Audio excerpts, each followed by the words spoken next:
there's more businesses looking for spaces, sites, than there are actual sites. Well, so how do you get paid? Because when you're describing everything you described, I'm doing less mentorship this year. You have a tenant in your building. That's great, but I'm sure you'd like to make some money and you have time. How do the people who come to work with you to find a space get paid? Yeah. So how do I get paid? Yeah. So I am essentially cutting out the tenant broker or the buyer's broker. I only work with tenants or buyers. And they would normally go get a broker locally in their town. And that broker would get a percentage of the lease, like we talked about, or a percentage of the sales price. It's generally the same percent. So it's like 3% of the sales price or 4% maybe, or it's 3, maybe 4, 2, whatever it is of the total lease value. So most people, if you ever got a broker, you didn't have to pay them anything, which is also why you accepted the fact that they did a dog shit service for you. Now all I'm doing, I'm cutting that person out. So my clients, like, Mike, all these guys, they're going to go ahead and just be like, hey, I've opted not to work with a local broker. I'm working with a site suitability consultant. He's out in North Carolina. This is Stu, does the email. And then the burden is on me now to sell it to the landlord. Because the landlord could be like, I technically don't have to commission you on this real estate transaction because you're not a licensed broker. And this is what I've spent the past 18 months with lawyers working out my contracts and all that. And I'm like, that's great because I'm not doing any brokerage services.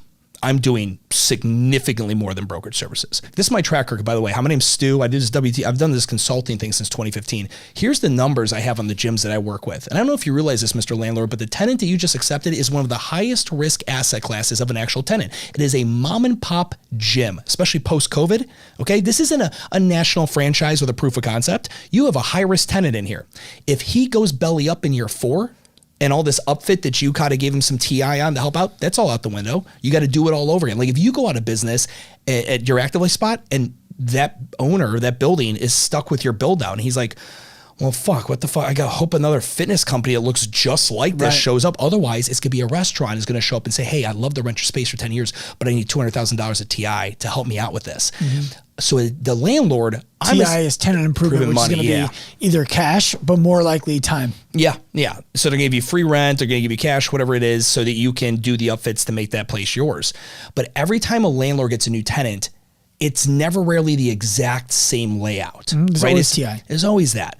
So, and in commercial real estate as an investor, because I'm an investor now in property, I earmark money. So if I know, okay, I'm going to lease this building out, when I hire it to get a tenant, I'm earmarking 6% instantly. 3% has to go to my broker that listed the building for me for lease.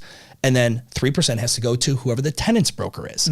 So I essentially just cut out the broker and I'm like, I'm going to do a way better job. And this tenant has a higher likelihood of being in business for the long term because I also come with the business consulting. I'm not just doing this other stuff. So anyone who signs a lease like of 7 years or longer, we provide business consulting. It's 5 years or longer, I think. And we provide 6 to 12 months of business consulting. To make sure that they're doing it right from the beginning. 100%. Like once you get your CO, your certificate of occupancy, so it means you're actually operating and doing business in there, I'm there to make sure that you are going to be successful. Because it's not, in my head, it's not just about finding the right site.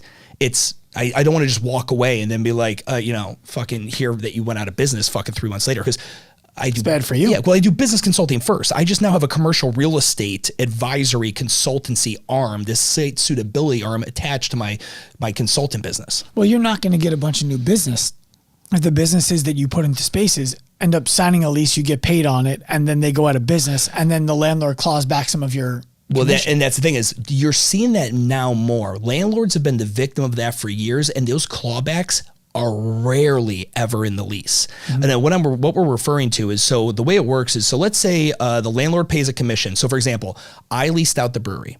I had to write a $180,000 commission check. It's like selling a personal training package and giving the trainer every session paid for before they perform them. Correct. So I write this $180,000 commission check. 90 goes to my broker that listed the building. 90 goes to the brewery's, my tenant's broker. Now, what happens if the brewery goes out of business in 4 years and the next business that comes in is needs new upfit. So all the money I did in TI. They're a marijuana growing farm. But also there's new brokers in the situation again. There's another tenant broker that is going to be expecting a certain percentage of this. So, I mean, like my pitch to the landlord is very easy. They're like, oh yeah, this makes way more sense. Cause landlords don't have a relationship with the tenant rep. They have a relationship with their listing agent, right? They picked them, they allowed them to list the property. They have a relationship with them. They see fucking 15 different tenant reps for the 15 people trying to lease their building all the time. They don't give a fuck about the tenant rep. Right. So I come in and I'm like, hey, landlord, you're gonna pay somebody, you might as well pay me. Here's why.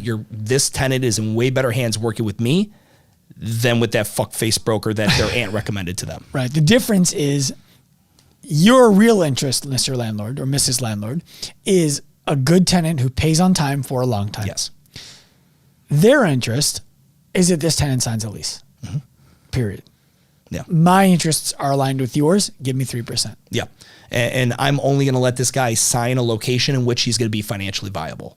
Because my goal, I want to get owners to the position where they could buy buildings. And a lot of them are not in that position. Some of them are and they don't realize it, but most like we're not ready for it financially, credit score, this, that, whatever it may be. And it's like, cool, then you need to just make sure you keep doing business well. But can you name a more substantial commitment you'll make in business than your lease? If you're a brick and mortar business, no, there's nothing. You could fire an employee. You can make offer a great comp package. It doesn't work out, fucking fired, right? You can commit to a bunch of equipment there's nothing more substantial to a lease. And the fact that gym owners go around, most of them don't even use a broker. That's the crazy thing. So who's your broker on the first deal? Just curious, like what your experience was. And they're like, oh, we didn't have anyone. I just dealt with the landlord myself. I'm like, oh, so that explains a lot of what I see in this lease, because this lease is a fucking dumpster fire. Right. And that broker might have gotten 6% on it. Yeah, that's generally what happens. Generally, so you'll see. They screwed you. Yes. And they took twice the commission.